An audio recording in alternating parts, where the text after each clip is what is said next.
E eu gostaria também falar um pouco sobre a experiência de um desses outros jovens. O nome dele é Angel, em inglês. Um jovem que foi abordado na comportagem na região da Georgia. E ele gostou, ficou com kit e deu seu nome para a rede de cuidado. Aí um dos CAPistas, aliás também local, né, levantado de lá da Califórnia, começou a cuidar dele pelo telefone, cuidando dele. E a gente começou a praticar já lá uma ferramenta entre nós, que é o CEAP itinerante. A gente só tem um CEAP nos Estados Unidos nesse momento, e para chegar mais perto das regiões, o CEAP às vezes se movimenta, vai para Califórnia, vai para Massachusetts, vai para Maryland. E então aí, Maryland, que é a região, a capital dos Estados Unidos, teve essa oportunidade e esse jovem foi convidado. Você não gostaria de participar com a gente do CEAP itinerante, né? Aí ele, mas eu gostaria, mas sabe, aí insistiram, ele foi. Chegou lá e ele ficou apaixonado. Ele falou, eu não posso sair daqui, eu preciso, é isto que eu quero viver. Aí os irmãos falaram, tá, então vem pro CEAP, fica já no CEAP. Ele largou o trabalho. Nos Estados Unidos, irmãos, muitos só vivem para trabalhar, né? Porque tem que trabalhar 1, 2, 3 trabalhos. Ele largou tudo e foi pro CEAP. E agora é um jovem muito precioso. Ele coopera, né, obviamente na comportagem, mas nos mission trips, casa de adolescentes. E ele é um jovem, bem jovem, né? Ele tem 18 anos, né? Graças ao Senhor por essa experiência, né? Porque realmente o Senhor está fazendo muito através das pessoas dali, os americanos.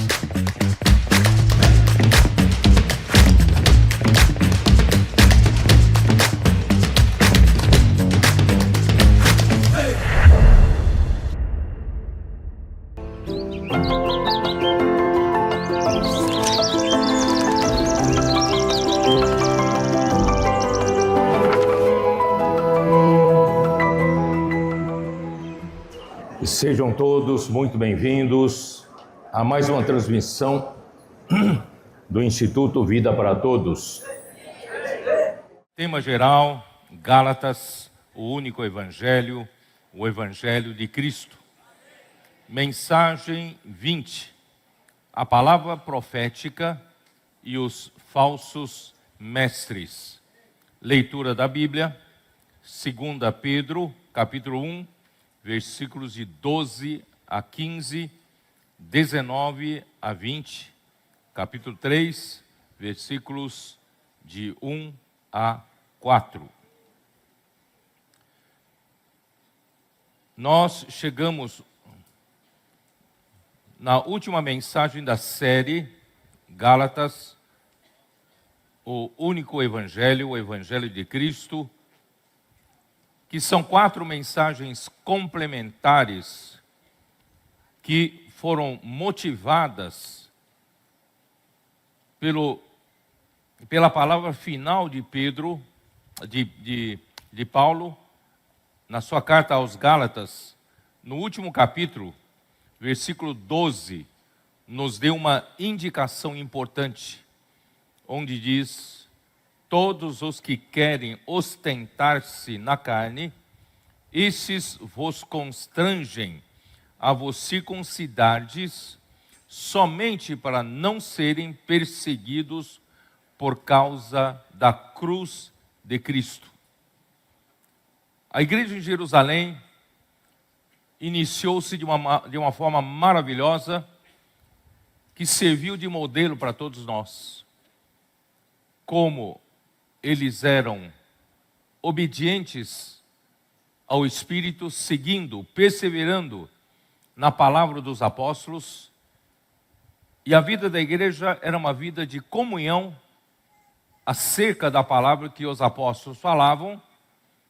E essa palavra, ao serem aplicados pela fé dos que receberam, o Espírito Santo, com seu grande poder, operava milagres, sinais e prodígios pelas mãos dos apóstolos, e assim a igreja crescia, se multiplicava, e havia temor nos corações, e era o coração de todos e a alma. Então, aquela situação vigorosa é um modelo para todos nós. E o Espírito Santo tinha liberdade. Por quê? Porque havia um governo, uma direção, era o governo de Cristo, o governo de Deus, por meio da palavra que era proferida por meio dos apóstolos. Isso trouxe muita saúde, e o Espírito teve muita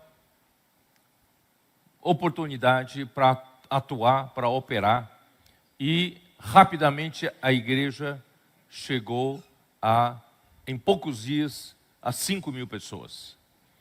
Irmãos, essa situação, graças a Deus, durou nos primeiros 6 anos. 6 anos da vida da igreja. 6 anos porque até a morte de Estevão iniciou-se uma grande perseguição. No entanto, até lá, muita coisa aconteceu. E eu estava dizendo, hoje de manhã, no café da manhã, com alguns irmãos que estavam ali conosco, eu dizia que aquela vida da igreja inicial, como modelo para nós, ali você não via nenhuma disputa por cargos, nenhuma disputa pela posição, nenhuma disputa por primeiro lugar e por segundo lugar. Eles eram simplesmente todos cheios do Espírito Santo, com simplicidade, obedientes à verdade, à palavra do Senhor, e ali cada um funcionava como membros do corpo de Cristo. Eles foram muito, eles ganharam o desapego para com as coisas materiais, e eles viviam uma vida da igreja celestial, em ressurreição, e parecia realmente que eles não estavam aqui na terra, viviam nas regiões celestiais, e aí o Espírito tinha liberdade para atuar. Dizia então para os irmãos hoje de manhã, que nós precisamos voltar para essa simplicidade. Eu até disse para os irmãos que estavam ali no café da manhã, eram principais líderes da região. Eu disse para os irmãos, vamos esquecer a nossa posição na igreja. Vamos esquecer que somos irmãos responsáveis, somos cooperadores, somos líderes disso, líderes daquele. Irmãos, toda vez que nós formamos uma estrutura de poder, nós acabamos nos acomodando. Nós acabamos perdendo a simplicidade e o Espírito Santo deixa de ter liberdade para agir entre nós, para operar milagres entre nós. Irmão, vamos continuar simples. Quando os discípulos disputavam quem era maior no reino dos céus, nosso Senhor Jesus, ele chamou uma criança e colocou no meio deles e disse: se vocês não se converterem e se tornarem como essa criança, vocês não poderão entrar no reino dos céus. Por quê? Porque o homem, velho homem, na sua razão natural, há uma tendência de busca pelo poder, busca por ter uma estrutura de poder. A preocupação de um adulto: eu estou aqui na minha igreja, na minha região, eu sou o primeiro, eu sou o segundo. Irmãos, essa não deve ser a nossa preocupação na vida da igreja. Certo? A mulher de Zebedeu foi até Jesus pedir para que os seus filhos, Tiago e João, quando chegasse ao reino, pudesse um assentar à direita de Jesus, outro assentar à esquerda de Jesus. Jesus disse: não sou eu quem designo isso, né? Quer dizer, aí ele fala, no reino dos céus, Quem quer ser o maior, que seja aquele que serve os outros. Que procure ser o que serve. Então, irmãos, na vida da igreja, toda vez que nós tivermos qualquer pensamento de posição, é porque a tendência natural é a gente armar para si uma estrutura de poder. E toda estrutura de poder, irmãos, sempre resistiu contra a ação do Espírito Santo. O Senhor Jesus veio aqui na terra como o profeta e já havia entre os judeus uma estrutura de poder. E eles, para não perderem o seu lugar de privilégio, de poder, eles acabaram não aceitando a mudança quando Jesus veio aqui na terra para trazer a mudança de dispensação e acabaram resistindo contra a ação do Espírito Santo e acabaram assassinando, traindo a Jesus e crucificando Jesus pelas mãos do Império Romano. Irmãos, olha como é perigoso nós montarmos uma estrutura de poder. Por isso, irmãos, eu digo para os irmãos, nós que estamos aqui, irmãos, trabalhadores da última hora, nós temos que nos libertar, irmão, todo legado de Sardes. Nós temos que nos libertar, irmãos, de toda a estrutura que tentamos montar para nós.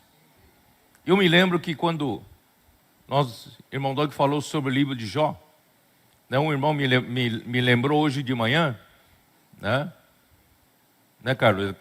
Jó, capítulo 29, foi ainda, essa parte fui eu que escrevi no livro.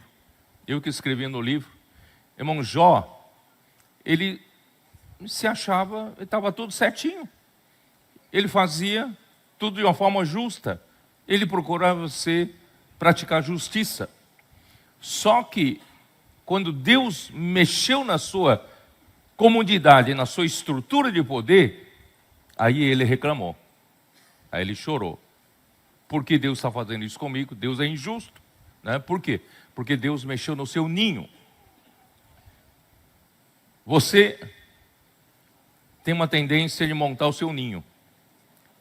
Seja na sua casa, seja na igreja e seja na obra do Senhor.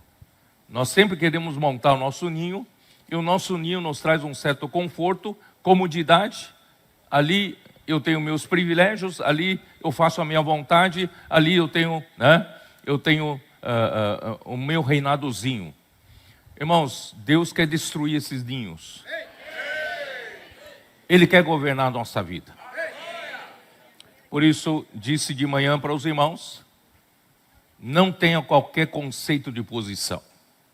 Estamos aqui, irmãos, simplesmente como servos do Senhor, certo? Nós queremos ser úteis para que a vontade de Deus seja feita no nosso meio. E por outro lado, eu também ajudei os irmãos de que seja o nosso serviço, seja a nossa vida da igreja, a nossa vida cristã, irmãos, não monte uma estrutura para você poder estar sossegado e cômodo. Toda vez que você achou uma zona de conforto para você desfrutar da comodidade dessa zona de conforto, irmãos, alguma coisa vai estar errada. Entende o que eu falo? Não só os comportores das ruas, eles precisam depender totalmente do Senhor, totalmente do Espírito.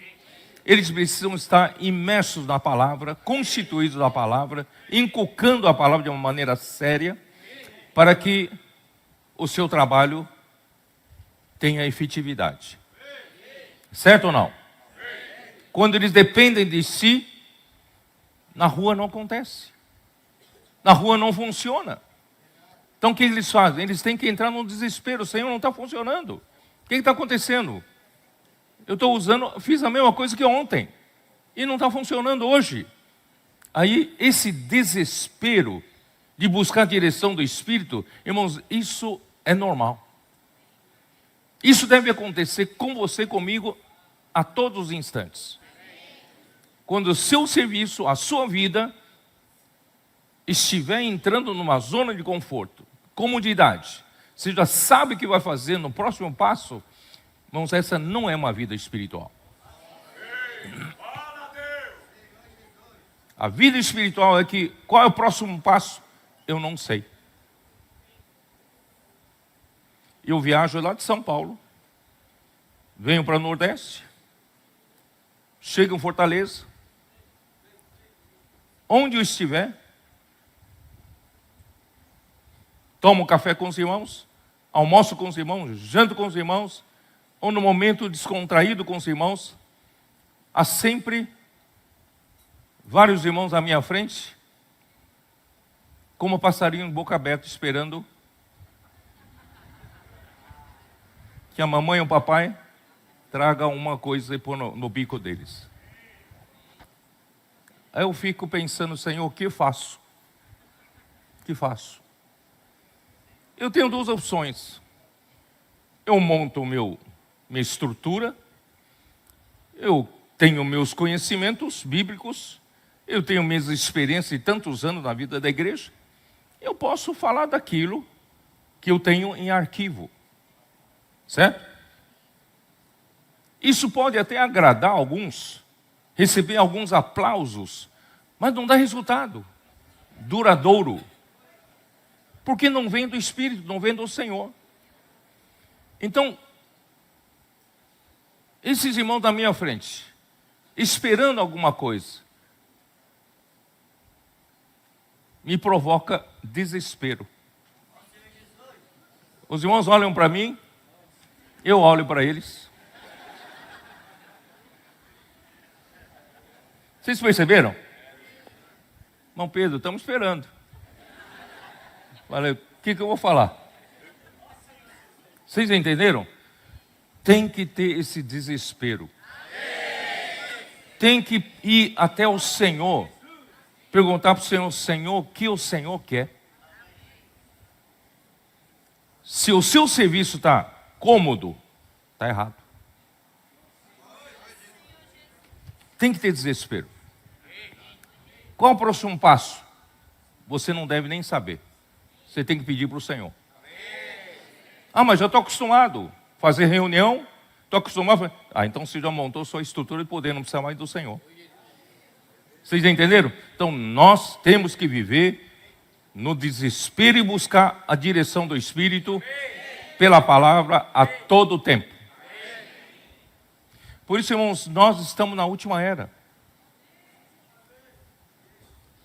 João 3, Jesus disse para Nicodemos, como ele disse, importa-te nascer de novo. Porque Nicodemos queria fazer as coisas excepcionais que Jesus fazia, porque ele não conseguia fazer. Aí ele falou, em verdade, te digo, quem não nascer da água do Espírito, versículo 5, não pode entrar no reino de Deus. O que é nascido da carne é carne, e o que é nascido do Espírito é Espírito. Não te admires eu te dizer, importa-vos nascer de novo. Irmãos, nós temos que entender que nós estamos hoje em outro reino, em outra esfera. Nós não estamos mais no reino deste mundo. Nós estamos no reino dos céus. É por isso que ele morreu e ressuscitou, para nos dar essa outra vida e nos introduzir no outro reino. E esse outro reino é o reino dos céus. E eu só entro com novo nascimento. Graças a Deus, quem aqui é nascido de novo? Então vocês não devem voltar para o reino anterior. Vocês têm que continuar permanecendo no reino dos céus, reino de Deus. E quem permanece no reino de Deus? Versículo 8. O vento sopra onde quer. O vento quem é? Você? Quem é vento? Quem é o vento aqui? É o Espírito. O Espírito tem sua vontade própria. Aliás, segue a vontade de Deus. Então o vento sopra onde quer, ouves a sua voz, você não sabe de onde vem e nem para onde vai. Você não sabe. Quando você sabe, já não é vento, já é você. Irmãos, quando o vento vem, o Espírito quer atuar, você não sabe nem de onde ele vem, nem para onde ele vai. Assim é todo o que é nascido do Espírito. Aqui não está nos dando opção. Você tem que viver assim. Se você quer viver no reino dos céus, você quer viver na realidade do reino dos céus, você precisa viver assim. Se o próximo passo você sabe o que fazer, você não segue o vento. E assim era, graças a Deus, a primeira fase maravilhosa da vida da igreja. Sob a liderança de Pedro, juntamente com 11 outros apóstolos, e eles não sabiam o que fazer, mas o Espírito que operava. E as coisas foram crescendo, as coisas cresceram, eles eram ousados. Não mencionaram sequer uma vez sobre a prática da lei, a volta para tradições, os costumes de Moisés, a volta para a circuncisão. Pedro e João não falaram nada sobre isso. Eles deram uma nova direção, porque agora a dispensação mudou. Não era mais a dispensação da lei, agora é a dispensação da fé, do Espírito, né? E da graça, para não dizer da igreja. É a era da igreja. Agora a igreja segue quem? Segue o Espírito. Como segue o Espírito? Segue a palavra. A palavra dá direção, a palavra governa a igreja. Irmãos, esses foram 6 primeiros anos da vida da igreja, até que veio a perseguição pela morte de Estevão. E na perseguição, Atos capítulo 8, o primeiro versículo fala que todos, exceto os apóstolos, eles tiveram que sair de Jerusalém. Foram dispersos, não é isso? Foram dispersos. Vocês viram isso ou não? Capítulo 8, versículo 1. Naquele dia levantou-se grande perseguição contra a igreja de Jerusalém e todos, exceto os apóstolos, todos. Sabe o que significa todos? De repente vem uma perseguição aqui no Nordeste. Todos tiveram que fugir de casa. Todos. Você imaginou o trauma que era? O impacto que havia causado na igreja? Todos tiveram que fugir. E depois, pela perseguição, vários foram presos e outros mortos. E aqui, em Atos dos Apóstolos, no começo aqui não registra isso. Então foi traumático. Foi traumático. E aí o que acontece? A primeira impressão é de que a liderança de Pedro era radical demais. Ele provocou as autoridades dos judeus, falando tão forte contra eles, falando que, colocando na conta deles o assassinato de Jesus, e ele falava em nome de Jesus, né? Irmãos, realmente daqui para frente, irmãos, nós não somos mais protagonistas. Nossa cabeça, Cristo é protagonista. Nós aqui somos testemunhas dele, nós aqui somos membros do corpo de Cristo, né? Então, irmãos, tudo que fazemos em o nome de Jesus. Em o nome de Jesus. Quando você faz as coisas em o nome de Jesus, as coisas acontecem. Por quê? Porque nós usamos a autoridade da cabeça. A autoridade da cabeça não está mais sujeita às coisas da terra, já está nas regiões celestiais, acima de todo principado e toda potestade. Por isso a igreja tinha essa autoridade. Mas depois da perseguição, a pressão sobre a liderança de Pedro foi muito grande. E aí, aos poucos, essa liderança foi se enfraquecendo. Quando, já no capítulo 9 de Atos dos Apóstolos, que relata a conversão de Saulo, que era um perseguidor da igreja, e de repente o Senhor, no caminho para Damasco, ele se converte. O que ele ia fazer em Damasco? Ele pediu autorização dos principais sacerdotes, uma carta de autorização para prender os cristãos em Damasco. E onde fica Damasco? Já bem mais ao norte da região da Judeia, de Samaria, já em outro país, Síria, Damasco. Então, a perseguição não foi apenas até Judeia e Samaria, como a primeira dispersão aconteceu, mas eles tiveram que fugir para mais longe. Já Paulo perseguia os cristãos até Damasco. E no caminho para Damasco ele se converte. Tá? Isso foi no ano 37. O início da igreja em Jerusalém, no dia de Pentecostes, aconteceu no ano 29. Ano 37 já são 8 anos depois. Certo? 8 anos depois. Se quiser, pode até pôr aquele gráfico do tempo, linha do tempo que eu fiz, né? E Saulo se converteu no ano 37.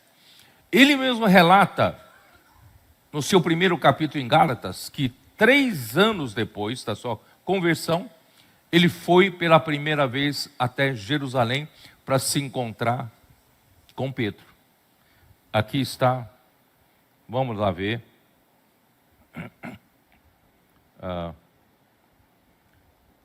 Atos capítulo 9, versículo 26. Tendo chegado a Jerusalém, procurou juntar-se com os discípulos. Todos, porém, o temiam, não acreditando que ele fosse discípulo. Mas Barnabé, tomando-o consigo, levou aos apóstolos e contou-lhes como ele vira o Senhor no caminho e que esse lhe falara, e como em Damasco pregara ousadamente em nome de Jesus. Estava com eles em Jerusalém, entrando e saindo, pregando ousadamente em nome do Senhor. Falava e discutia com os helenistas, mas eles procuravam tirar-lhe a vida. Tendo, porém, isso chegado ao conhecimento dos irmãos, levaram-no até Cesareia, assim o enviaram para Tarso. Isso já foi no ano 40. Ano 40, 3 anos depois da sua conversão. Isso significa que são 11 anos a partir do dia de Pentecostes, certo? E nesse tempo que Paulo subiu para Jerusalém para se encontrar com os apóstolos, ele registrou em Gálatas 1, não? Registrou? Irmãos, tudo isso que nós estamos falando hoje não está nos livros dos comentários da Bíblia. Parece que tem um apagão geral. Ninguém viu essa guinada brusca que a igreja em Jerusalém tomou um rumo totalmente diferente. Ninguém comenta sobre isso. E ninguém comenta que Pedro foi preterido. Ele foi deixado de lado, os apóstolos foram deixados de lado. Preferiram a outra liderança, a liderança de Tiago. Deus nunca instituiu Tiago para ser líder da igreja em Jerusalém. Deus instituiu Pedro, sim. Por que os comentaristas da Bíblia não falam sobre isso? Ninguém viu isso. Então nós, graças a Deus, pela luz que o Senhor está nos dando, isso muda os rumos da história. Isso muda o contexto de muita coisa que nós aprendemos. E agora nós vamos ver com um contexto mais real, mais realista. Tá? Então, Gálatas 1, Pedro diz assim no versículo 18. Decorridos 3 anos, então subi, Gálatas 1, 18, né? Decorridos 3 anos, então subi a Jerusalém para avistar-me com Cefas e permaneci com ele 15 dias. Pedro ficou 15 dias com Paulo ficou 15 dias com Pedro. Mas o que ele disse em versículo 19? E não vi outro dos apóstolos, senão Tiago, o irmão do Senhor. Tiago aqui não era um dos apóstolos. Tiago aqui era o Tiago, o irmão do Senhor. Em outras palavras, quando Pedro subiu no ano 40 para Jerusalém, encontrou-se com Paulo encontrou-se com Pedro e não encontrou ninguém mais além de Pedro dos apóstolos. Mas ele menciona que encontrou com Tiago. Isto é, no ano 40, Tiago já estava sendo alçado à liderança da igreja em Jerusalém. Vocês estão percebendo? A sutileza aqui você consegue perceber nessas entrelinhas, tá? Então isso já é no ano 40. Por isso que no ano 50, que aconteceu aquela reunião fatídica de Atos capítulo 15, e naquela reunião, Pedro já estava fragilizado. Ele era acusado pelos de Jerusalém, que ele liderou a igreja de forma radical demais, que deveriam aliviar um pouco a pressão dos judeus contra a igreja, voltando à prática da lei. Por isso que surgiram os que eram da circuncisão no meio dos irmãos da igreja em Jerusalém.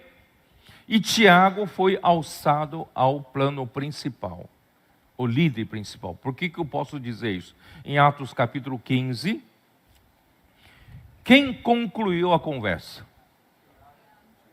Tiago, certo? Depois que Paulo deu testemunho, depois que Pedro deu o seu parecer, e Tiago então finaliza, né? Aqui diz, versículo 13 de Atos 15, depois que eles terminaram, falou Tiago dizendo, irmãos, atentai nas minhas palavras. Eu vou dar conclusão, tá?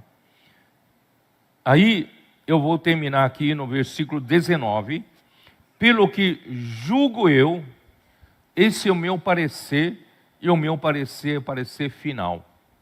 Eu sou líder principal, então julgo eu, não devemos perturbar aqueles que dentre os gentios se convertem a Deus, mas escrever-lhes, quer dizer, ele deu uma série de ordenanças para os crentes gentios que haviam, né, sido acolhidos na igreja pelo Senhor. Então, ele deu essas ordenanças que se abstenham das contaminações dos ídolos, bem como das relações sexuais ilícitas, da carne de animais sufocados e do sangue. Irmãos, isso é coisa do Velho Testamento. Nosso Senhor Jesus nunca deu essas ordenanças para a igreja.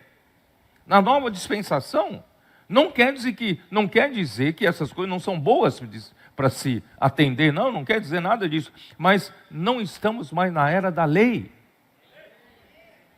Não é mais, não toques nisso, não manuseias aquilo.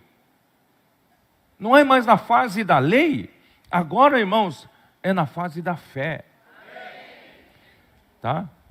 Aí, porque Moisés tem em cada cidade, desde tempos antigos, que o pregam nas sinagogas, onde é lido, todos sabem, quer dizer, ele estava apaziguando os que eram da circuncisão. Não se preocupa não, que a igreja vai continuar ouvindo a lei de Moisés. Porque em cada cidade, naquela região ali, tinha sinagogas que se lia a lei de Moisés. Quer dizer, ele foi bem político, diplomático, conciliador, conciliando as duas partes. E aí, irmãos, qual foi o resultado disso? Tá? Então, Atos 15 aconteceu por volta do ano 50, né? Abraão, se quiser projetar a linha do tempo, para os irmãos saberem, né, onde se localizam, né, Atos 15, e é por volta, vocês estão vendo ali, Atos 15, né, do ano 50, dá para ver ali, ano 50, tá? Ano 50, e ali já estava definida a liderança principal de Tiago. Aí a igreja em Jerusalém, a liderança de Pedro já foi enfraquecida e fragilizada, certo? E foi nesse período do ano 50 que Paulo relata outra experiência em Gálatas, não é isso? No Gálatas capítulo 2, versículo 11, quando, porém, Cefas veio a Antioquia, não sabemos exatamente o tempo, mas para mim é por volta daqueles anos, né? Por volta do ano 50, por volta desse ano. Por quê? Porque Tiago já se tornou uma liderança preferida, né? Então, com efeito, quando, porém, Cefas veio a Antioquia, resisti-lhe face a face, porque se tornara repreensível. Com efeito, antes de chegarem alguns da parte de Tiago, comia com gentios. Quando, porém, chegaram, afastou-se e, por fim, veio a apartar-se, temendo os da circuncisão. Aí já surge um partido na igreja em Jerusalém, que eram os que eram conhecidos como os da parte de Tiago. Eles preconizavam que a igreja devia voltar à prática da circuncisão para minimizar a perseguição por parte dos judeus. E quando Pedro soube que os de Tiago estavam chegando e haviam chegado, ele então dissimulou-se. Ele fingiu, né? Ele saiu do meio dos gentios crentes e foi juntar-se só com judeus crentes, né? Por medo da parte do Tiago. Olha só como Pedro estava fragilizado. E a liderança de Tiago era evidente aqui. Vocês estão percebendo? E a confirmação da liderança de Tiago está em Atos capítulo 21. Né? Na terceira viagem de Paulo até Jerusalém, isso já é no ano 58, dá para você ver, ó, tá vendo? 58. No ano 58, já Atos 21. A situação já estava definida. Capítulo 21, versículo 17. Tendo nós chegado a Jerusalém, os irmãos nos receberam com alegria. No dia seguinte, Paulo foi conosco encontrar-se com Tiago. Aqui não diz, né? Paulo foi conosco encontrar-se com Pedro. Não, Pedro já não estava lá. Pedro já foi afastado. E todos os presbíteros se reuniram. Aqui não está claro, está evidente que Tiago era o líder principal e os presbíteros estavam debaixo da sua liderança. E onde estavam os apóstolos? Onde estavam os apóstolos? Não estavam mais em Jerusalém. E tendo-o saudado, contou minuciosamente o que Deus fizera entre os gentios por seu ministério.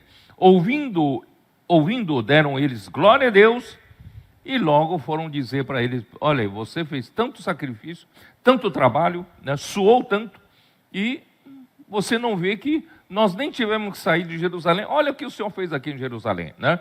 Aqui diz: bem vês, irmãos, quantas dezenas de milhares há entre os judeus que creram, e todos são zelosos da lei.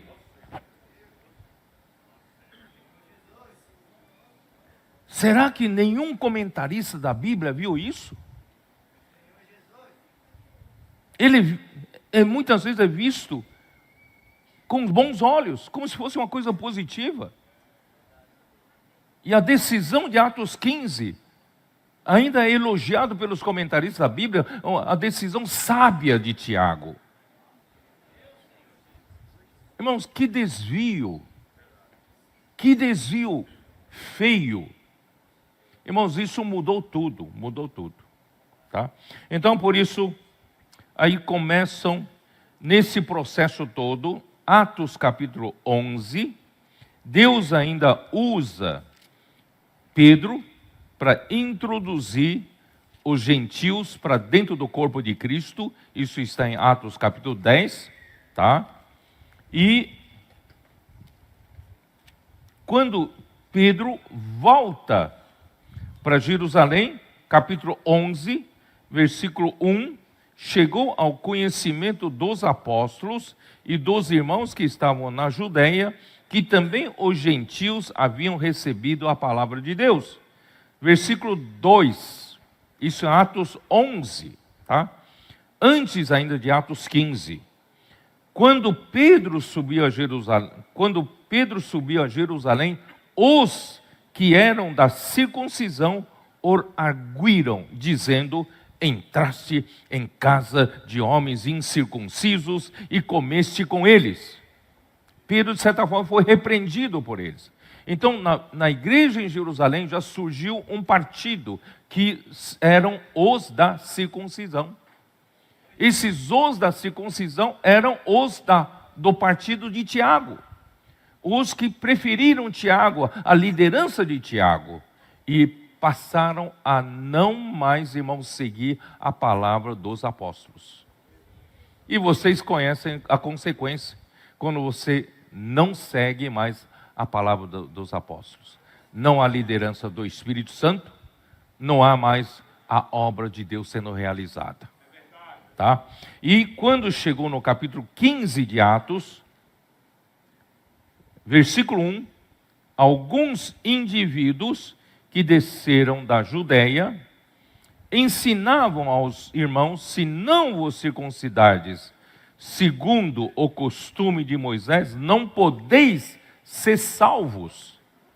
Quer dizer, antes era o surgimento de um partido que defendia a volta para a circuncisão, a volta para o costume de Moisés, mas agora esse partido já está ditando uma teologia. A nova teologia é que não basta apenas crer em Jesus para ser salvo. Para ser salvo, além de crer em Jesus, precisava ser circuncidado, segundo o costume de Moisés. Aí, versículo 5 ainda de capítulo 15, insurgiram-se, entretanto, alguns da seita dos fariseus que haviam crido, dizendo: é necessário circuncidá-los e determinar-lhes que observem a lei de Moisés. Bom, que guinada. Tomaram uma outra direção, totalmente diferente. Atos 2, perseveravam no ensinamento dos apóstolos, na comunhão, no partir do pão e das orações, e aquela coisa maravilhosa que vem em seguida. E agora não, agora voltaram, por causa da perseguição, voltaram para a prática da lei, voltaram para preconizar a necessidade da circuncisão e o cumprimento da lei de Moisés. Irmãos, isso parece meramente uma opinião diferente, né? Não, isso causou um grande dano na obra do Senhor. Ó Senhor Jesus.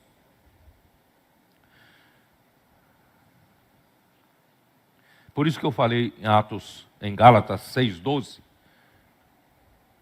eles voltaram para a prática da circuncisão para não serem perseguidos por causa da cruz de Cristo. Para fugir da perseguição, eles negaram a cruz de Cristo. Ó Senhor Jesus, que coisa triste, coisa triste. E que restou a Pedro fazer? Pedro não era mais ouvido em Jerusalém, não havia mais ninguém interessado em seguir a palavra profética que ele vai definir na sua segunda carta. Não havia mais quem apreciasse a palavra de Deus, que governa a igreja. A igreja então seguiu a direção de Tiago, tá? Irmãos, por isso, depois de Atos 15, não vemos no livro de Atos dos Apóstolos o registro do nome Pedro. Para onde foi Pedro? Bom, se você procurar na história, pouco se sabe o paradeiro de Pedro, para onde ele foi. Pouco se sabe. Pouco se sabe. A Igreja Católica insiste que ele foi para Roma porque ele se tornou o primeiro Papa, né? Ninguém sabe. Ninguém sabe onde ele foi, tá? Então, a única coisa que sabemos, depois de Atos 15, é a sua primeira carta. A sua primeira carta, vamos dar uma olhada? Sua primeira carta. 1 Pedro. 1 Pedro foi escrito por volta do ano 64 já. 64, tá? Ele escreveu para quem? Ele foi o líder principal que Deus estabeleceu em Atos 1. Foi ou não foi? E de repente, ele foi preterido. Ele foi afastado. Ninguém mais queria ouvi-lo, porque acharam que a liderança dele era radical demais e trouxe todo aquele sofrimento para a igreja, perseguição. Então vamos voltar para a lei e nós não vamos ser mais perseguidos. E assim, irmãos, que Pedro restava a fazer em Jerusalém? Nada. O que podia fazer? Aí ele saiu de Jerusalém, não sei para onde. Não me pergunte. Só fomos descobrir que ele foi para o quê? Primeira carta. Aqui tem indícios de que ele escreveu na Babilônia. Mas alguns interpretam que essa Babilônia é nome figurativo de Roma. Mas eu não sei dizer, irmão. Não me pergunte, eu não sei se estava na Babilônia, se estava em Roma, tá? Mas ele não estava em Jerusalém. Se ele estava fora, ele não deveria, como líder principal de Jerusalém, não deveria escrever para a igreja em Jerusalém? Ele não escreveu a carta para a igreja de Jerusalém, porque os de Jerusalém não queriam mais ouvir a palavra do ensinamento dos apóstolos. Seguiram a Tiago e voltando para a prática da lei. Então, quem eram os receptores dessa carta, da primeira carta de Pedro? Por isso que eu usei no finalzinho da última mensagem, eu disse que são esses aqui no capítulo 1, versículo 1 de 1 Pedro. Pedro, apóstolo de Jesus Cristo. Irmão, Pedro não negou, não. Ele bate firme nisso. Eu sou apóstolo de Jesus Cristo. Tiago não pode falar isso. Esse Tiago que eu estou me referindo é irmão do Senhor, não é o Tiago apóstolo. O Tiago apóstolo foi morto por Herodes, tá? Então, Pedro, apóstolo de Jesus Cristo. Eu sou apóstolo de Jesus Cristo. Eu vou escrever para quem? Aos eleitos, que são forasteiros da dispersão no Ponto, Galácia, Capadócia, Ásia e Bitínia. Por que forasteiros? Porque eles eram estrangeiros.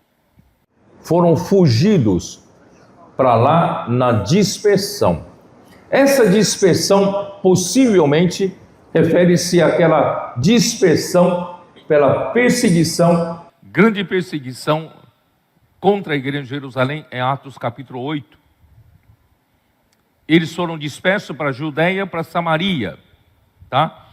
Então, irmãos, vamos mostrar aquele mapa que eu mostrei na outra mensagem, mensagem 19. Pela Atos 8, veio a grande perseguição contra a igreja de Jerusalém e todos foram dispersos para Judéia. Judéia é uma província com várias cidades. E foram dispersos para Samaria, mais ao norte. É uma outra província romana, tá? E mais acima de Samaria seria Galileia, tá? Acima da Galileia seria a Síria. E capital da Síria é Damasco. onde Paulo, para perseguir os cristãos, ele pediu autorização dos sacerdotes e foi até Damasco. Isso quer dizer o quê? A perseguição não só aconteceu na Judéia, Samaria, Galiléia e chegou até a Síria. Então, esses que foram dispersos tiveram que fugir mais ao norte. Então, eles fugiram para onde? Fugiram para Capadócia, Galácia, Ásia, Bitínia e Ponto. E Paulo escrevia para esses que eram de Jerusalém, que perseveravam no ensinamento dos apóstolos, mas por causa da dispersão, irmãos, essa palavra dispersão, né, é muito conhecida entre os judeus, que é diáspora. Acho que você já deve ter ouvido isso, diáspora dos judeus, a dispersão dos judeus. Então, esses estrangeiros, forasteiros da dispersão, referem-se aos judeus que estavam na igreja em Jerusalém, que foram dispersos e chegaram até essa região da Capadócia, Galácia, Ásia, Bitínia e Ponto. E sem falar que no dia de Pentecostes, capítulo 2 de Atos, alguns que estavam passando aqueles dias, festa em Jerusalém, alguns vieram dessa região do Ponto, da Bitínia, né, de Capadócia, dessa região da Galácia, da Ásia Menor. E eles, muito provavelmente, por causa da conversão, da salvação pela palavra de Pedro, eles passaram a viver a vida da igreja naqueles primeiros dias. E com a perseguição, vários deles devem ter voltado para a sua terra. E outros fugiram com eles. Tá? Então, esses eram os destinatários da primeira carta de Pedro. Então, essa carta foi escrita provavelmente no ano 67, já são 14 anos depois de Atos 15. Não é? 14 anos depois de Atos 15. Então, já era a igreja, né? O conteúdo, e quando ficou evidente a opção pela liderança de Tiago. E o conteúdo de 1 Pedro nada menciona a respeito da prática da lei. Você consegue ver alguma coisa na primeira carta de Pedro sobre a volta para a prática da lei? Nada, mas nada mesmo. Né? E, então, Pedro não sofreu influência do judaísmo e nem dos judaizantes. Tá? O que ele disse no versículo 2, capítulo 1, versículo 2? Eleitos, segundo a presciência de Deus Pai, em santificação do Espírito, para a obediência e a aspersão do sangue de Jesus Cristo, graça e paz vos sejam multiplicadas. Ele fala para os eleitos, os escolhidos, né? Os escolhidos pela presciência de Deus Pai, estavam em santificação do Espírito, e para a obediência. Obediência a quê? Obediência a quê? Obediência à palavra. Obediência a Cristo. Obediência a essa nova direção na dispensação da fé. Irmãos, na história da dispensação da fé, irmãos, é obediência. É obediência por fé. Nós aqui, irmãos, por que estamos recebendo tanta bênção? É por causa da obediência por fé. Certo? Então, irmãos, aqui mostra e ainda a aspersão do sangue de Jesus Cristo. Aqui fala claramente a respeito do sangue da morte de Jesus Cristo. Não preconiza o judaísmo, não preconiza a circuncisão nem a prática da lei. Graça e paz vos sejam multiplicadas. Aí ele segue nos versículos 3 e 4. Bendito Deus e Pai de nosso Senhor Jesus Cristo, que segundo a sua muita misericórdia, nos regenerou para uma viva esperança. A lei nunca poderia ter nos dado uma nova viva esperança. Aliás, pela lei, irmãos, nós não temos nem esperança de sermos justificados. Muito menos uma viva esperança. Mas a viva esperança vem mediante a regeneração, o novo nascimento. O novo nascimento, irmãos, nos deu uma viva esperança.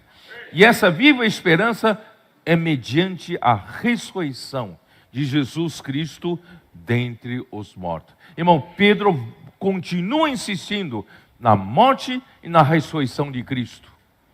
E nos trouxe uma viva esperança. Irmãos, é isso que nós precisamos. Não podemos negar tudo que Cristo fez, né? A obra da cruz. E para uma herança incorruptível, tá? Sem mácula, imarcessível, reservada nos céus para vós outros que sois guardados pelo poder de Deus mediante a fé. Somos guardados somos guardados pelo poder de Deus mediante a fé. Estamos na dispensação da fé, para a salvação preparada para revelar-se no último tempo. Então essa é a nossa esperança. Nós vamos receber a salvação completa. Nosso espírito foi regenerado. Nosso corpo será transfigurado na vinda de Jesus. E hoje nós estamos em que fase? Na fase da salvação da alma. A nossa alma está sendo transformada. Nossa alma está sendo santificada pela palavra, que é a verdade, que é a palavra de Deus, a verdade. Jesus, eu li ontem, em João 17. Santifica-os na verdade, a tua palavra é a verdade. Tá?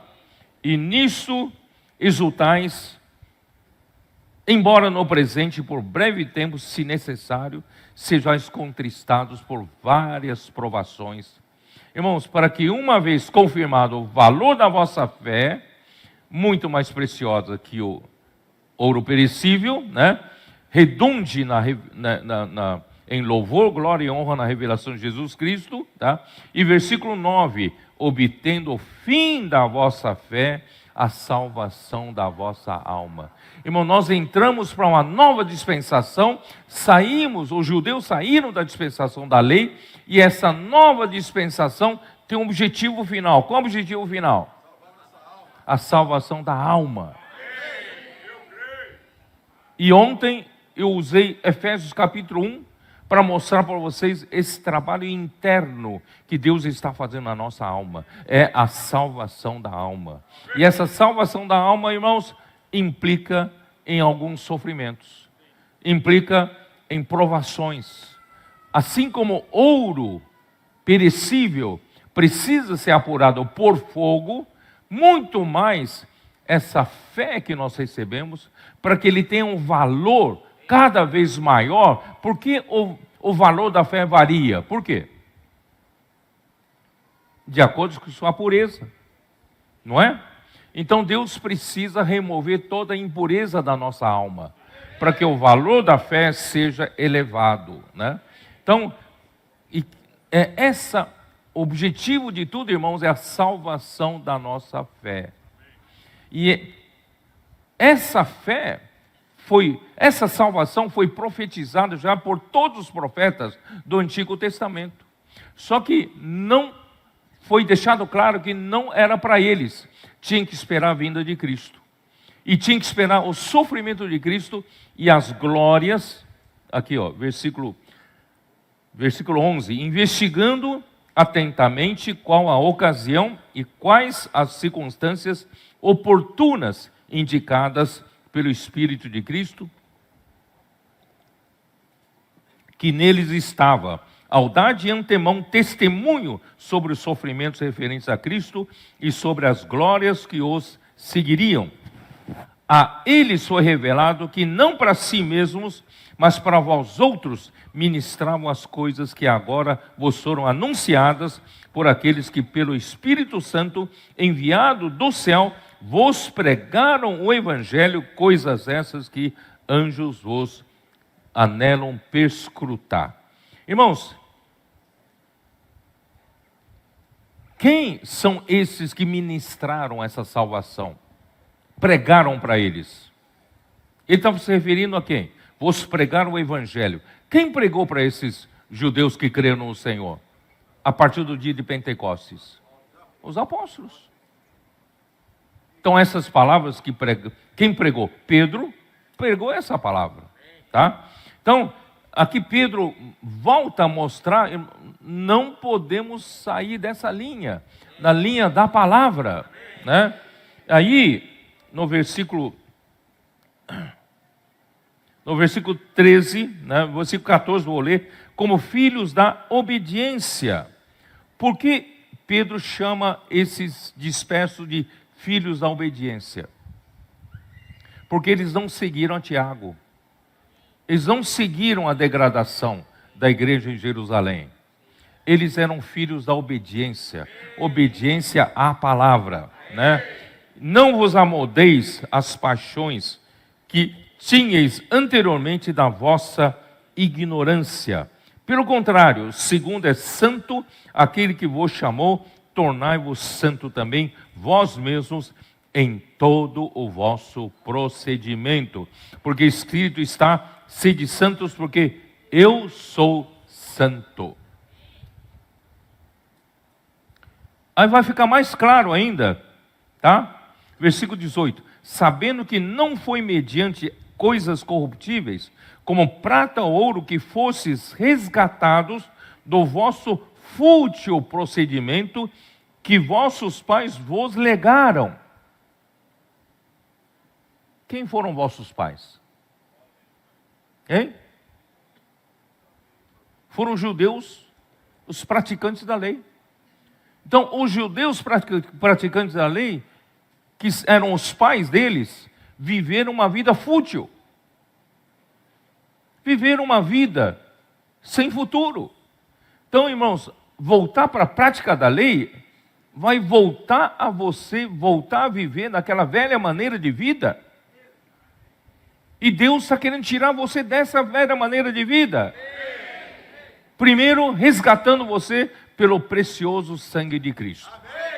Versículo 19. Mas pelo precioso sangue, como de cordeiro sem defeito e sem mácula, o sangue de Cristo. Ó Senhor Jesus, conhecido com efeito antes da fundação do mundo, porém manifestado no fim dos tempos, por amor de vós, que por meio dele tendes fé em Deus, o qual o ressuscitou dentre os mortos e lhe deu glória, de sorte que a vossa fé e esperança estejam em Deus, não na prática da lei. Vocês perceberam? Pedro tinha clareza disso tudo, tá? Aí, versículo 22. Tendo purificado a vossa alma pela obediência à verdade. Irmãos, graças a Deus, a nossa alma está sendo purificada pela obediência à verdade. Que verdade é essa? A palavra. Toda semana, a palavra em que nós fazemos a imersão, nós mergulhamos nessa palavra, inculcamos a palavra de Deus no coração. Irmãos, a nossa alma está sendo purificada. Estamos recebendo a purificação, a santificação por meio da purificação de água pela palavra. É isso que Deus está fazendo. Mas os judeus crentes de Jerusalém saíram dessa linha. Eles seguiram a lei, seguiram a velha maneira de vida dos seus pais, né? Ó Senhor Jesus. Aí Pedro fala, pois fostes regenerados, não de semente corruptível, mas de incorruptível, mediante a palavra de Deus, a qual vive e é permanente. Ó Senhor Jesus, somente essa palavra é capaz de transformar nossa alma. Somente essa palavra, irmãos, é capaz de nos fazer viver uma vida da igreja no amor fraternal não fingido. Somente essa vida é capaz de nos fazer amar de coração uns aos outros ardentemente. Na prática da lei, nós nos mordemos e nos devoramos uns aos outros. Ficamos condenando e criticando um ao outro. Mas, irmãos, na prática da dispensação da fé, não. Na obediência à verdade, nós produzimos o amor fraternal verdadeiro entre nós. Quer dizer, tudo vem pela palavra, a qual vive, é viva e é permanente. Tá? Então, irmãos, não tenham tempo. Imagina só eu ter que falar todos esses capítulo 1 de Pedro. Eu só quis mostrar para vocês, irmãos, Pedro estava na linha correta. Você imagina se a igreja de Jerusalém, na segunda fase, continuasse perseverando no ensinamento dos apóstolos, eles não seriam saudáveis? Eles estariam fazendo a vontade de Deus, continuava sendo, prosperando no meio deles. Mas não, eles voltaram para a prática da lei, todos eram zelosos da lei, e a obra de Deus parou.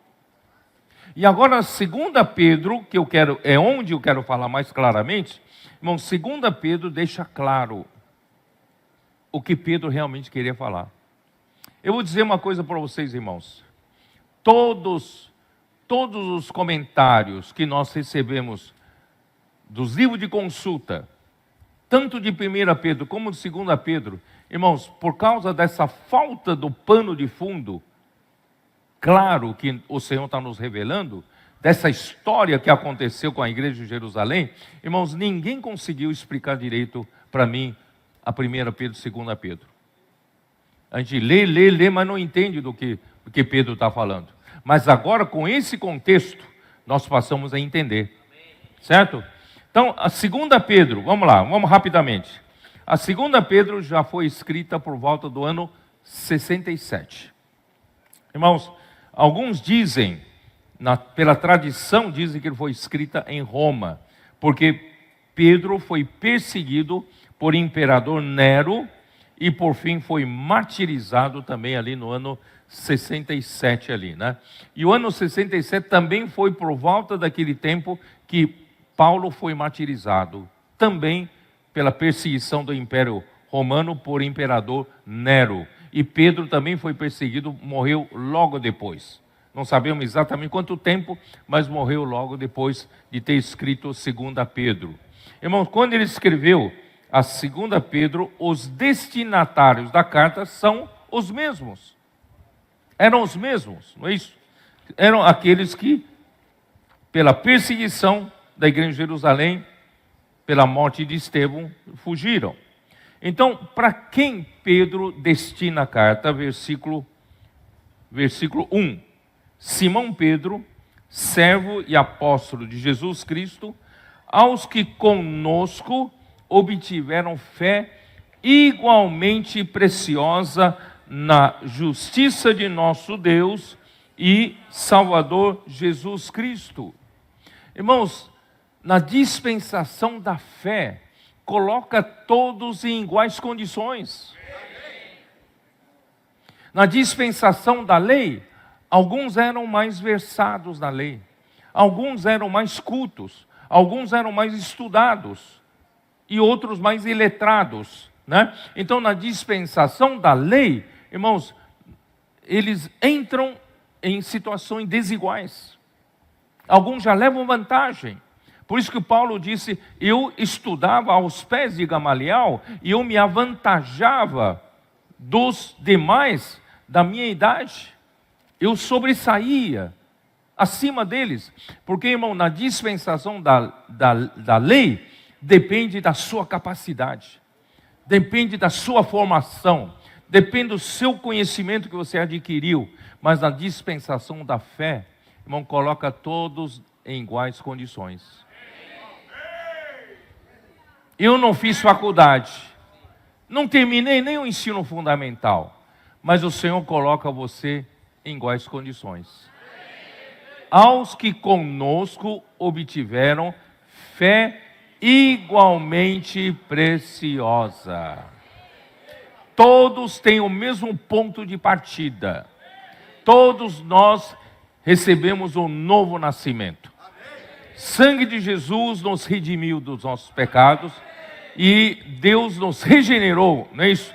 Nos deu um novo nascimento, ganhamos uma nova vida e essa nova vida nos deu o quê? Uma terra igualmente preciosa com os meus irmãos. Nós todos tomamos o ponto de partida igual. Por isso, irmãos, a fé, ele não é só para a elite. A fé é para todos. Basta crer, né? Todo aquele que invocar o nome do Senhor será salvo. Basta crer no coração, né? E invocar, confessar com a boca e você será salvo. Eu não tenho muita instrução. Mas você pode crer, não pode? Você pode confessar com a boca que Jesus é o Senhor? Então, tanto você quanto o universitário, você recebeu a mesma fé igualmente preciosa. Agora, daqui para frente, sim. Daqui para frente depende de que cada um luta, cada um trabalha nessa terra, tá? Então é isso que Pedro fala, versículo 3 em diante: visto que pelo seu divino poder nos têm sido doadas todas as coisas que conduzem à vida e à piedade. Irmãos, todos nós recebemos igualmente, essa palavra está sendo ministrada, está sendo dada para todos igualmente. Agora depende de como você trabalha em cima dessa palavra. A palavra profética que vem toda semana para você, o folheto de imersão, não é isso? Vem para você. Até aqueles que falam, eu não tive a oportunidade eu sou analfabeto. Mas muitos analfabetos, irmãos, estão, só pelo ouvir, eles estão memorizando mais do que eu a imersão e o grito de guerra. Quantas crianças que não sabem, não foram alfabetizadas ainda, sabem de cor tantos gritos de guerra que eu não sei, não é? Então, irmãos, daqui para frente depende de cada um. Por isso eu tenho falado para as igrejas, não fiquem ali, coitadinho, nós somos coitadinhos. Então uma cidade tem pouca gente, pouca força, né? Mas você tem a fé igualmente preciosa. Essa mesma palavra está sendo dispensada para igrejas grandes, também para igrejas pequenas. Essa mesma palavra dispensada pode trazer pela fé o poder do Espírito Santo. Esse poder do Espírito Santo pode atuar na igreja grande, também atua na igreja pequena. Entenderam? Então ninguém se faz de coitadinho daqui para frente. Todos nós temos que agir como adultos, tomar responsabilidade, fazer imersão, não é isso? E progredir na fé. Por isso que Paulo fala, né? Pedro, né, fala no capítulo 1 ainda, pelas quais nos tem sido, versículo 4, nos têm sido doadas as suas preciosas e muito grandes promessas, para que por elas vos torneis coparticipantes da natureza divina, livrando-vos das paixões que há no mundo. Irmãos, é por essa natureza que vem pela palavra, natureza de Deus, vem pela palavra aí que nos transforma, que nos liberta, nos livra das paixões que há no mundo, da corrupção das paixões. E versículo 5 para frente, irmãos, começa a falar como é que cada um agora, nós estamos em iguais condições, agora depende o que cada um busca, tá? Versículo 5, por isso mesmo vós, reunindo toda a diligência, associai com a vossa fé a virtude, com a virtude o conhecimento, com conhecimento domínio próprio, com domínio próprio a perseverança, com a perseverança a piedade, com a piedade o amor fraternal, com o amor fraternal o amor ágape. Irmãos, daqui para frente por nós. Se você se faz coitadinho de braços cruzados, você não corre atrás, a terra sua não vai frutificar, né? Então, irmão, vamos buscar diligentemente, tá? Porque essas coisas existindo em vós, aumentando, fazem com que não sejais nem inativos, nem infrutuosos no pleno conhecimento do nosso Senhor Jesus Cristo. Ó Senhor Jesus. Aí, vamos terminar no versículo 11. Pois desta maneira é que vos será amplamente suprida a entrada no reino eterno de nosso Senhor e Salvador Jesus Cristo. Irmãos, aqui o objetivo é entrar no reino. Não é como no Atos 1, eles ainda tinham um conceito de reino de Israel. Pedro agora sabe que não é reino de Israel, é o reino eterno de nosso Senhor Jesus Cristo. Quem quer entrar nesse reino? Então tem que trabalhar diligentemente em cima da palavra dispensada para você. Vamos trabalhar? Aí, versículo 12, começam as evidências de tudo isso que eu falei até agora, confirma, né, a nossa tese. Qual é a nossa tese? Que esses que receberam essas duas cartas são aqueles que perseveravam no ensinamento dos apóstolos. São aqueles que amavam, tinham amor, né, reverente à palavra de Deus dada pelos apóstolos. Então, eles recebiam a palavra dos apóstolos como a palavra de Deus, eles prosperavam naqueles primeiros dias. Então, aí Pedro fala assim no versículo 12: por esta razão, sempre estarei pronto para trazer-vos lembrados acerca destas coisas, embora estejais certos da verdade já presente convosco e nela confirmados. O que te parece? Ele está falando sobre o quê? Com um contexto agora que nós entendemos, irmãos, que a verdade já presente convosco é a palavra dos apóstolos, que eles ouviram, eles seguiam, eles perseveravam no ensinamento dos apóstolos, ou não? Então agora Pedro está fazendo eles lembrar, lembra? Vocês lembram do que foi falado? Vocês lembram de tudo que o Senhor nos dispensou? Certo? Essa verdade está presente com vocês. Essa presente está constituída em vocês. Eu posso falar para os adolescentes que estão fazendo imersão na palavra, vou dizer, essa verdade está inculcada, está gravada nos vossos corações e nunca mais vão sair. Essas verdades não vão sair mais, que é a verdade presente, a presente incrustada, a presente gravada, né, nos corações, né, das pessoas. Aí ele usa a mesma, ele fala outra vez no capítulo 3, dá uma olhada no capítulo 3. Amados, esta é agora a segunda epístola que vos escrevo, em ambas procuro despertar-vos com lembranças a vossa mente esclarecida. Quer dizer, então, na primeira epístola ele não deixou claro, mas ele estava tentando trazer a lembrança, a palavra que foi falada para eles. E vocês têm a mente esclarecida. Por que vocês têm a mente esclarecida? Vocês não seguiram o erro. De volta para a circuncisão, de volta para a prática da lei, vocês têm a mente esclarecida de que nós estamos em uma nova dispensação. Nessa nova dispensação, a palavra é de suma importância. A palavra governa a igreja. Tá? Aí, é isso, né? Para que vos recordeis das palavras que anteriormente foram ditas pelos santos profetas, bem como do mandamento do Senhor e Salvador, ensinado pelos vossos apóstolos. Quem eram os vossos apóstolos? Quem eram os apóstolos aqui? Dos destinatários da carta. Era Pedro e os outros apóstolos.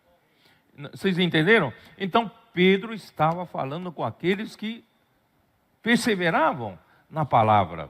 Eles desfrutaram da bonança, da prosperidade espiritual que essa palavra trazia. E Pedro estava fazendo lembrar de novo. Aí, voltando lá para o capítulo 1, irmãos, Pedro então insiste, né? Capítulo 1, versículo 13. Também considero justo, enquanto estou nesse tabernáculo, despertando-vos com essas lembranças, certo de que estou prestes a deixar o meu tabernáculo, como efetivamente nosso Senhor Jesus Cristo me revelou, estava provavelmente bem próximo do seu martírio.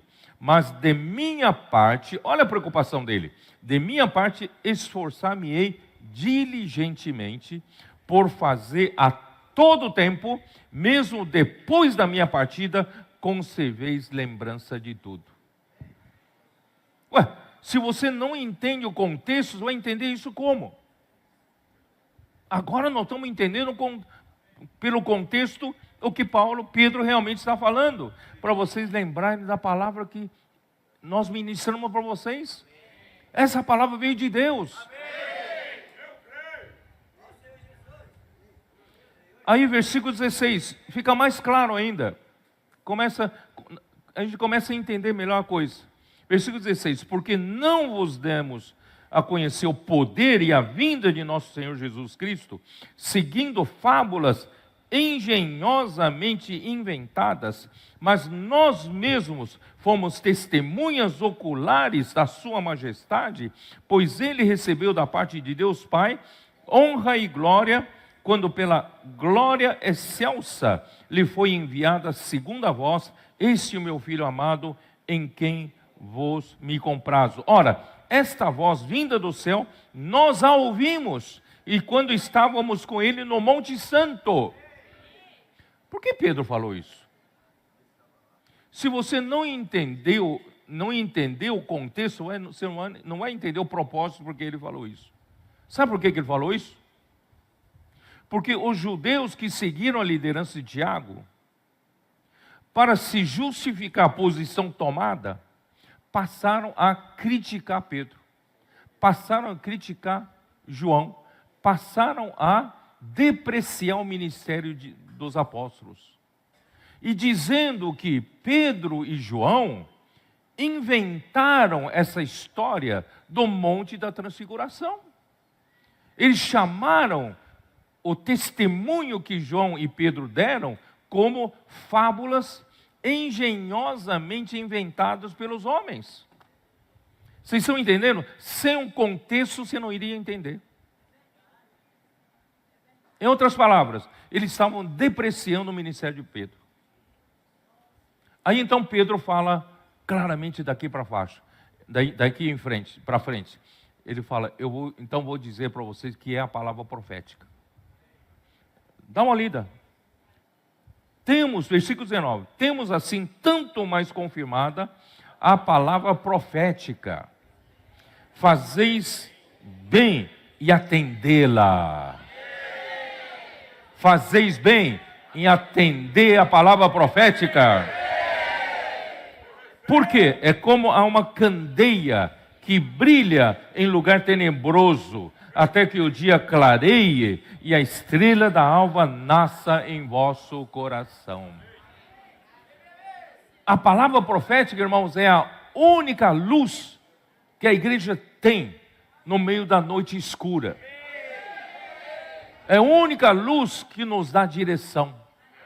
E seguindo essa palavra profética como a única luz que nós temos, irmãos, nós vamos chegar ao amanhecer. E que é o amanhecer? É a vinda de nosso Senhor Jesus Cristo. Irmão, não tem outra direção tomada que vai chegar lá. Por isso, irmãos, amem a palavra profética.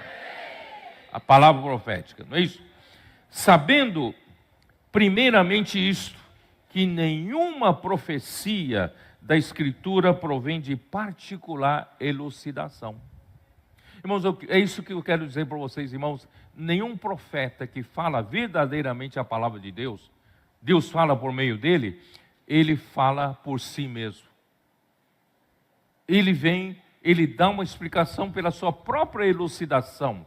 Ele vem explicar a Bíblia, um bom mestre. Irmãos, um profeta não tem liberdade de fazer isso. Por quê? Porque, por quê? Porque nunca, jamais, nenhuma profecia foi dada por vontade humana. Entretanto, homens santos falaram da parte de Deus, movidos pelo Espírito Santo. Por isso, irmãos, eu tenho muito temor em profetizar aqui na frente, de ministrar uma palavra. Irmão, nenhuma profecia foi dada por vontade humana. Entretanto, homens santos falaram da parte de Deus, movidos pelo Espírito Santo. Esses que seguiram a direção atual lá em Jerusalém, seguiram a lei, são todos zelosos da lei, irmãos, não tem essa direção. Não tem essa verdadeira profecia, não tem a palavra profética. Aí, irmãos, para confirmar o que eu disse para vocês, que eles zombavam, né? Que Pedro, onde está? Deixa eu me ver. Ó. Seguindo a 2 Pedro 3, depois que ele fala em trazer-vos lembrados das coisas que eu falei, olha o versículo 3, capítulo 3, versículo 3. Tendo em conta, antes de tudo, que nos últimos dias virão escarnecedores com seus escárnios, andando segundo as próprias paixões e dizendo o quê? Onde está a promessa da sua vinda? Porque desde que os pais dormiram, todas as coisas permanecem como desde o princípio da criação, né? Porque deliberadamente esquecem que de longo tempo houve céus, bem como a terra, a qual surgiu da água, através da água, pela palavra de Deus, pela qual veio a perecer o mundo daquele tempo afogado em água. Ora, os céus que agora existem e a terra, pela mesma palavra, têm sido entesourados para o fogo, estando reservado para o dia do juízo e destruição dos homens ímpios. Por que eu fiz questão de ler aqui? É que os mesmos que falaram que Pedro e João, para depreciarem, denegrirem a Pedro e João, disseram que Pedro e João inventaram fábulas engenhosamente criadas pelo homem para falar do Monte da Transfiguração. Aquilo não existiu, não. Aquilo é fábula.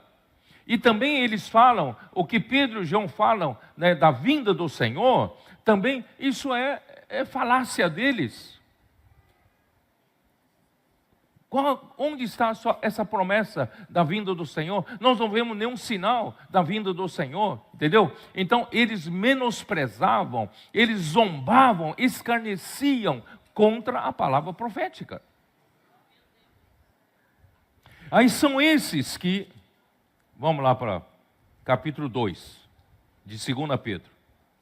Assim como no meio do povo surgiram falsos profetas, assim também haverá entre vós falsos mestres, os quais introduzirão dissimuladamente heresias destruidoras até o ponto de renegarem o soberano Senhor que os resgatou, dizendo sobre si mesmo, trazendo sobre si mesmos repentina destruição.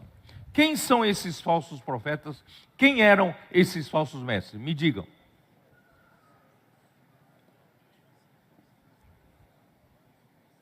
Se você não entende, você não sabe o contexto, você não sabe o que Pedro está falando. Quem são esses falsos mestres? Quem eram esses falsos mestres? Irmão, são esses que, para defenderem a posição tomada, de preconizarem a circuncisão e a volta para a prática da lei, vocês sabem, irmãos, que não existe na obra de Deus, nas coisas de Deus, uma posição neutra. Eu não sou contra a palavra profética, né? Mas eu também não sou a favor daqueles que são contra. Muito pelo contrário, né? Não são nada. Irmão, não existe essa posição neutra. Sabe por que eu digo que não é posição neutra? O Espírito não é como o vento? Hã? O vento sopra para onde quer. Você não sabe de onde vem, para onde vai. E Deus deseja que nós sejamos esses que nasceram do Espírito, sigamos o Espírito, sigamos o vento. Você vai dizer, mas eu não estou fazendo nada contra o vento. Mas o fato de você estar parado, você está resistindo ao vento. Quando o vento sopra, você está aqui parado. Não, eu sou neutro. Parado, você já está criando resistência para o vento. Não é? Você não precisa ir contra o vento. Você já cria resistência para o vento. Então, o que Deus quer que a gente faça? Siga o vento. Não tem posição neutra. Vamos seguir o vento. Não vamos criar nenhuma resistência para ele. Certo? Então, irmãos, esses que seguiram a Tiago para se justificarem a posição tomada de voltar para a circuncisão, voltar para a lei, perderam toda aquela ação do Espírito, do vigor evangelístico, né, dos milagres, sinais, não se ouviu mais sobre isso. Para se justificarem, eles passaram a pregar outro evangelho. Paulo não fala assim, Gálatas? Vocês agora estão recebendo esse outro evangelho. Não é a verdade do evangelho que nós pregamos, né? Irmãos, esses são os falsos mestres. E olha aqui, ó. Versículo, eu não tenho tanto tempo aqui, né?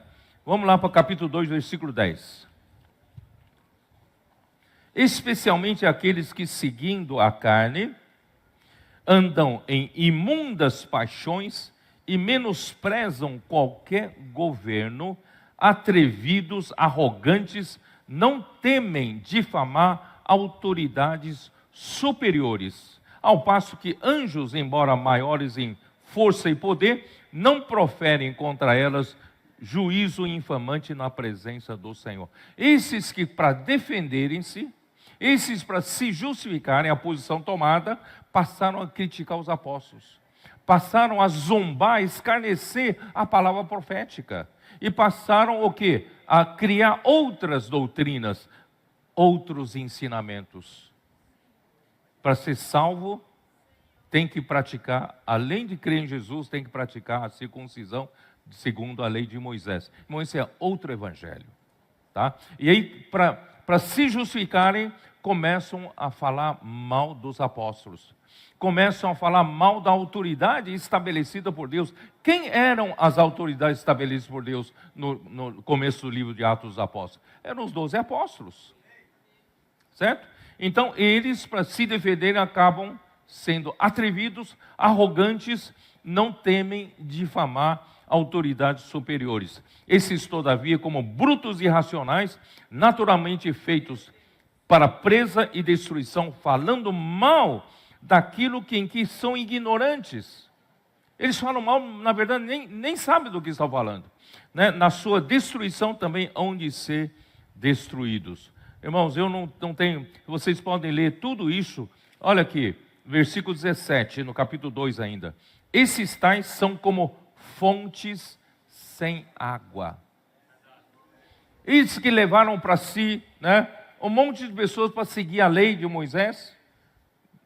Dezenas de milhares seguiram, todos eram zelosos da lei, mas ninguém consegue extrair água deles.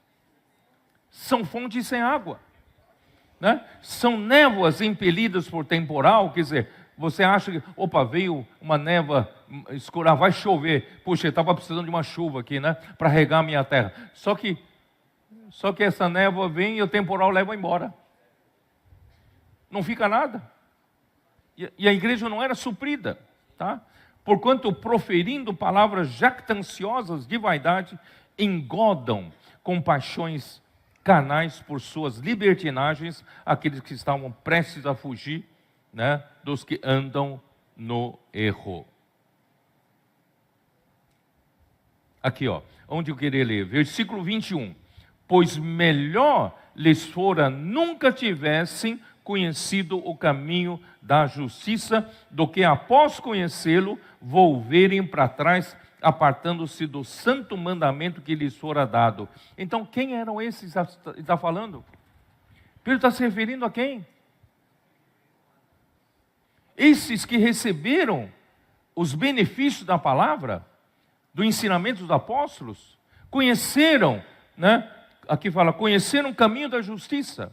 Mas agora, depois de conhecer, eles voltaram para trás. O que é voltar para trás? Voltaram à prática da lei. Sem o contexto, você não entende isso. Eles voltaram à prática da lei. O que aconteceu? Apartando-se do santo mandamento que lhes fora dado, que é a palavra profética. Ensinamento dos apóstolos. Com eles aconteceu o que diz certo adágio. Verdadeiro, o cão voltou ao seu próprio vômito e a porca lavada voltou a revolver-se no lamaçal. Senhor Jesus. Ó Senhor Jesus. Eu, para ganhar tempo, como não tenho mais muito tempo, eu vou ler aqui o meu texto preparado. A igreja em Jerusalém não seguiu mais o ensinamento dado pelos apóstolos. Antes, seguiu a liderança de Tiago, que não era apóstolo. Voltou à prática da lei, desfazendo o escândalo da cruz. O que parecia ser apenas um jeitinho humano para não serem perseguidos por causa da cruz de Cristo, parece que era só um jeitinho, né? Para não serem perseguidos. A realidade é muito mais séria do que isso.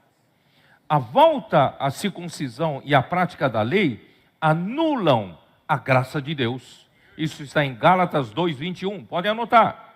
Anulam a graça de Deus, pois se a justiça é mediante a lei, segue-se que morreu Cristo em vão. Por que Cristo morreu na cruz? Morreu em vão, né? Além disso, o mais grave foi o abandono à liderança dos apóstolos. E para se justificarem da posição adotada, acabaram por denegrir a imagem dos apóstolos e a desprezarem a palavra que profetizavam. Irmão, isso é o mais sério. Não é só quem está certo e quem está errado. Você abandonou a palavra dos apóstolos, você abandonou o falar de Deus, você abandonou o governo de Deus na igreja, a direção que Deus dá para a igreja, e você passa a denegrir a imagem de quem fala por Deus, irmãos, você acaba, aparentemente, para defender sua posição, você acaba causando grande prejuízo na obra de Deus. Pedro não deixou dúvidas quando afirmou que a palavra profética é uma luz de candeia, da candeia que brilha em lugar escuro, não é isso? Deixa claro que não é considerada como profecia da Escritura alguém que fala pela sua própria compreensão ou conhecimento, porque nunca jamais qualquer Escritura foi dada por vontade humana. Irmãos, se uma profecia é dada pela vontade humana, protagonista é quem fala. Irmãos, nenhum profeta, ele é protagonista. Ele é um canal usado, certo?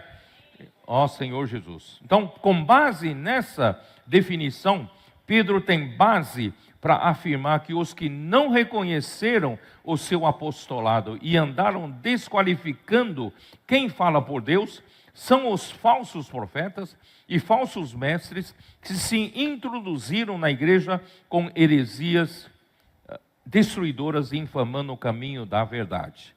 Tá? Então, irmãos, para esses, melhor lhes fora nunca tivesse conhecido, o que eu acabei de comentar, o caminho da justiça, do que conhecê-lo e voltar para trás. Que fala claramente sobre a igreja de Jerusalém na sua segunda fase. De quem o apóstolo se referia, senão o santo de Jerusalém, que estiveram sob a sua liderança e seguiram outro caminho, sejam movidos pela avareza, alguns por causa de algum lucro pessoal e para não serem perseguidos por causa da cruz de Cristo. Não somente rejeitaram a verdade do Evangelho, mas tornaram-se escarnecedores de quem fala a palavra profética. Eles zombavam das palavras dos apóstolos a respeito da vinda do Senhor, porque andam segundo as suas próprias paixões. E no final da sua carta, Pedro deixa uma evidência de que os mesmos falsos profetas e falsos mestres deturparam as epístolas de Paulo, que Pedro considera como parte das Escrituras. Pedro considera como as cartas de Paulo como parte das Escrituras.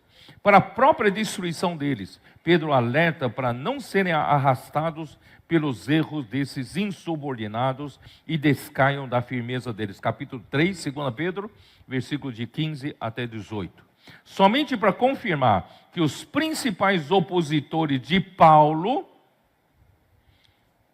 além dos líderes judeus, eram os judaizantes de Jerusalém. Quer dizer, os judaizantes de Jerusalém, sob a liderança de Tiago, se tornaram opositores não só do apostolado de Pedro, mas se tornou opositores à obra que era encarregado de Paulo fazer. Por isso, irmãos, quando você toma uma posição errada, essa posição é muito séria. Você se torna um opositor da obra de Deus. Né? Então, aí mostra que vamos dar uma olhada, vai. Vocês têm um tempinho ainda? 2 Coríntios 10. 2 Coríntios 10.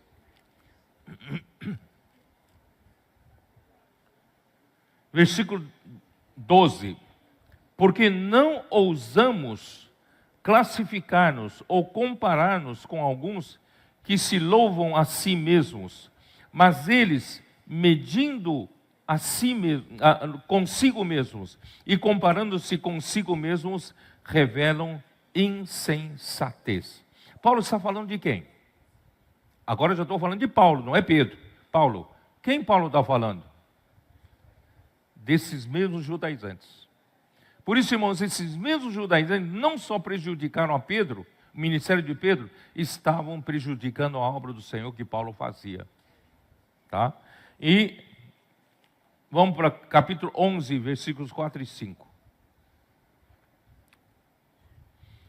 Se na verdade, assim como a serpente enganou a Eva com a sua astúcia...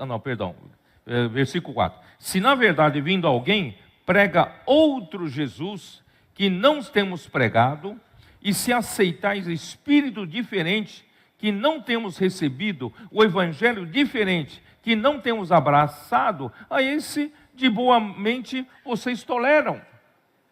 Paulo está falando de quê?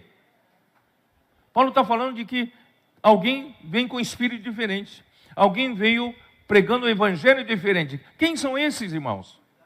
É justamente os judaizantes de Jerusalém. Porque suponho em nada ter sido inferior a esses tais apóstolos.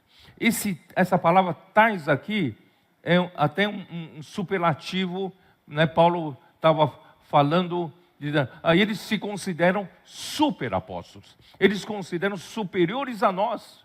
Eles denegriam a imagem de Pedro e denegriam a imagem de Paulo. Criticavam, falavam mal de Paulo, e Paulo era apóstolo de segunda categoria. Tá? Aí, versículo 12. Mas o que faço e farei é para cortar ocasião àqueles que a buscam com o intuito de serem considerados iguais a nós naquilo em que se gloriam. Porque os tais são falsos apóstolos, obreiros fraudulentos e transformando-se em apóstolo de Cristo. Não é de se admirar, porque o próprio Satanás se transforma em anjo de luz. Não é muito, pois, que os seus próprios ministros se transformem em ministros de justiça, o fim deles será conforme as suas obras. E capítulo 11, versículo 22, não vou ler tudo, porque eu só para mostrar para vocês que aqui os judaizantes são esses falsos mestres, falsos apóstolos, porque aqui fala, versículo 22, são hebreus, também eu. Então eram judeus. São hebreus, também eu. São israelitas, também eu. São da descendência de Abraão, também eu. Então se referia aos judaizantes. Por isso, irmãos, quando Paulo, na sua primeira viagem, quando saiu, ele foi preso, né? depois da sua terceira viagem, ele foi preso e depois ele foi solto. Quando ele foi solto, ele passou por Éfeso. E em Éfeso, ele percebeu o trabalho dos judaizantes. Ele percebeu o trabalho daqueles que estavam pregando outro evangelho. Aí o que ele disse para o Timóteo em 1 Timóteo 1? Vamos dar uma lida rápida? Eu já estou terminando, não se preocupe não. Você vai almoçar. 1 Timóteo 1. Como ele fala? Versículo 3. Quando eu estava de viagem rumo da Macedônia, te roguei permanecesses ainda em Éfeso, para admoestares a certas pessoas, a fim de que não ensinem outra doutrina, outro ensinamento que nós não temos ensinado. E que outro ensinamento é esse? Versículo 4. Nem se ocupem com fábulas e genealogias sem fim. Essas fábulas, você pode ver no contexto das duas cartas ao Timóteo e também a Tito, essas fábulas eram mitos, fábulas judaicas, histórias judaicas, genealogias judaicas, né? Então, irmãos, os judaizantes não tinham outro conteúdo da palavra, não tem revelação. Falam, e chega uma hora falam dos mitos, falam das fábulas, então, do tempo de Jefté, né? O que o Senhor fez ali, ele aparentou-se com não sei o quê, são todas essas histórias, irmãos. Que aqui Paulo fala assim, são fábulas e genealogias sem fim, que antes promovem discussões. Isso só promove discussões. Do que o quê? Do que o serviço de Deus na fé. Do que a economia de Deus na fé. Eu diria do que a obra de Deus na fé. A obra de Deus não acontece com essa outro ensinamento, né? Ora, o intuito da presente admoestação visa ao amor que procede de coração puro e de consciência boa e de fé sem hipocrisia. Desviando-se algumas pessoas dessas coisas, refere-se a esses judaizantes e os que foram influenciados, né? Desviando-se algumas pessoas dessas coisas, perderam-se em loquacidade frívola. O que é loquacidade frívola? Conversa vã, não é isso? Conversa inútil, que não produz nada. Irmão, nós não queremos falar coisas bonitas aqui que não produzem nada, né? Então, tudo que falamos aqui, irmão, tem que produzir a obra de Deus na fé. Pretendendo passar por mestres da lei, não compreendendo todavia nem o que dizem, nem os assuntos sobre os quais fazem ousadas asseverações. Ó Senhor Jesus. E, irmãos, infelizmente não tenho tempo, só para dizer rapidamente para vocês, o mesmo aconteceu com o ministério de João. Pedro e João estavam juntos. Pedro foi desprezado, foi criticado, tentaram, né, rebaixar, denegrir o seu ministério, igualmente João. João, só voltamos a conhecer, porque João é outro que não sabemos onde foi o paradeiro dele, para onde ele foi. Mas lá, nos seus escritos, provavelmente ele escreveu em Éfeso. Estava em Éfeso. E em todos os seus escritos, não tenho como descrever, irmãos, o João é a mesma coisa. Irmão, João não sofreu influência dos judaizantes. Ele tinha clareza, né, de tudo o que ele falou. Irmãos, então o que eu quero falar é o seguinte: o único comentário que vamos fazer a respeito das evidências da sua terceira carta, que havia líderes das igrejas, a exemplo de Diótrefes, que não aceitavam mais o ministério de João, porque tinha amor pela primazia na igreja, já a luta pela posição. Por isso que essa mensagem eu comecei falando sobre, vamos deixar de lado o nosso conceito sobre posições. nosso conceito sobre nós temos que tirar nosso ninho daqui, né? Vamos nos acomodar no nosso ninho. Vamos seguir o Espírito, né? E não somente não apoiavam os missionários enviados por João, não aceitavam os comportores, né? E ainda expulsava quem recebia, acolhia, né, os seus missionários. Lamentavelmente, pela direção dada, errada, tomada pela igreja em Jerusalém, danificou a obra de Deus. Hoje vemos a importância de seguir o ensinamento dos apóstolos e a comunhão na palavra profética, a qual dá direção e traz o governo de Deus, dando liberdade para o Espírito Santo, né, trabalhar com seu poder e realizar a obra de Deus. Aqui termino a minha palavra e eu espero, irmãos, que você, com esse novo contexto, você entenda melhor a Bíblia. Daqui para frente, o livro de Atos dos Apóstolos vai ficar diferente para você, e todas as 14 epístolas de Paulo você vai entender diferentemente, e também as epístolas de Pedro e as epístolas de João. Você vai entender melhor daqui para frente. Amém. Jesus é o Senhor. Hello, my name is Lloyd, and I'm a tour guide. So yesterday I had a great trend to meet grateful friend. We have a chance to go to the tunnel, and on the way we have a great experience together. And Rafael, he also very nice guy. He tell me about things about Jesus, and he told me about how we great belief in Jesus, and I try to practice with him to say, "Oh la Lord, Jesus." And I got the feeling it looked like the light that I haven't ever experienced in my life. Yeah, and today we meet together for lunch, and he also told me more things about the great things that the great belief to the Jesus that they can give for us. All right, I think very grateful that I can meet all of you, and I can God give us the chance to meet here, and God also opened the door that the Christianity from Brazil that can connect with the missionary in Vietnam as well. I would like a bridge to connect you and welcome you back here. Thank you so much.